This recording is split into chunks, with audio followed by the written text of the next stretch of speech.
4 ans que les lecteurs attendaient le tome 13 de Titeuf. 4 ans pendant lesquels le créateur du gamin à la houppe démesurée a délaissé son personnage pour se tourner vers le lectorat adulte. Leste, impudique et à dire vrai franchement hilarant, son Happy Sex a rencontré en 2009 un succès largement mérité. Le retour de Titeuf s'est d'abord fait au cinéma, un projet énorme de dessin animé 3D que Zepp a dirigé lui-même.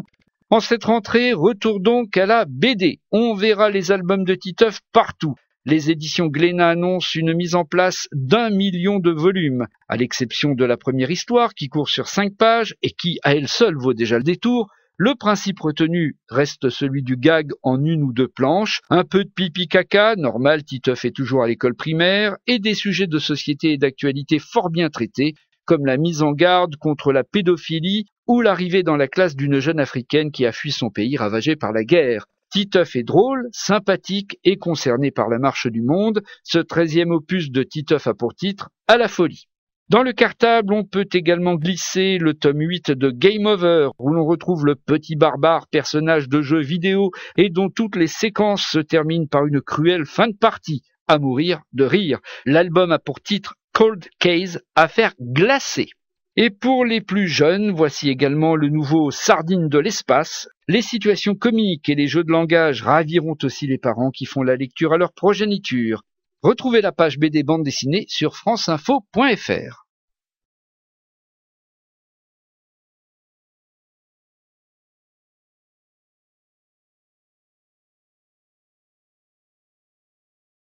Cet extrait sonore nous informe que le nouvel album de Titeuf, le héros de BD préféré des jeunes, est sorti en librairie.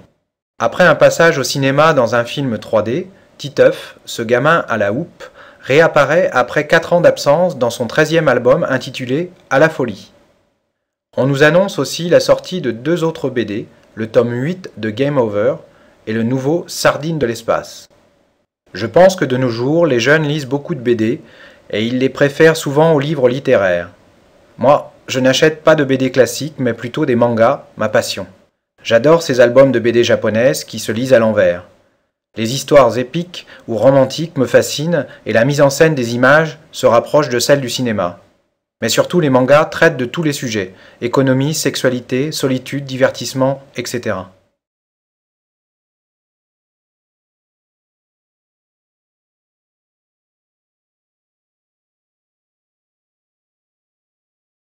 Aimez-vous lire des BD? Lesquels? Moi, j'adore la bande dessinée. J'ai tout d'abord commencé à lire les BD classiques comme Boulet Bill de Jean Robat, Lucky Luke de Maurice et Astérix de René Goscinny. Aujourd'hui, je suis accro à Moebius et surtout de Major Fatal. Un de mes rêves serait de rencontrer le dessinateur Tardy et qu'il me dédicace son album Le démon de la Tour Eiffel. Avez-vous déjà vu des BD en dessin animé au cinéma ou à la télé? De nos jours, on ne compte plus les adaptations de bande dessinée en dessin animé. Tout a commencé avec Mickey Mouse qui me tenait compagnie à la télé pendant mon temps libre. Les effets spéciaux numériques ont permis de nombreuses adaptations de BD au cinéma, comme Batman ou Spider-Man, que j'adore. Je suis ainsi fasciné par les super-héros car les progrès cinématographiques ont permis de les rendre presque réels en réalisant visuellement les effets imaginés par les dessinateurs.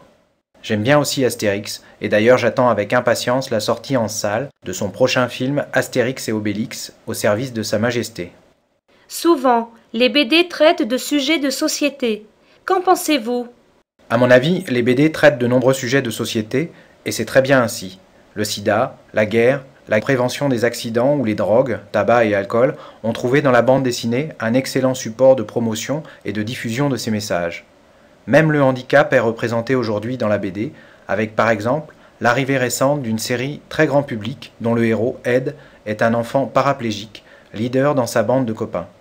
N'oublions pas non plus l'auteur Liv Strömquist, dont les BD se consacrent aux questions sociales, et en particulier à la condition de la femme, aux problèmes du tiers-monde et aux politiques d'immigration.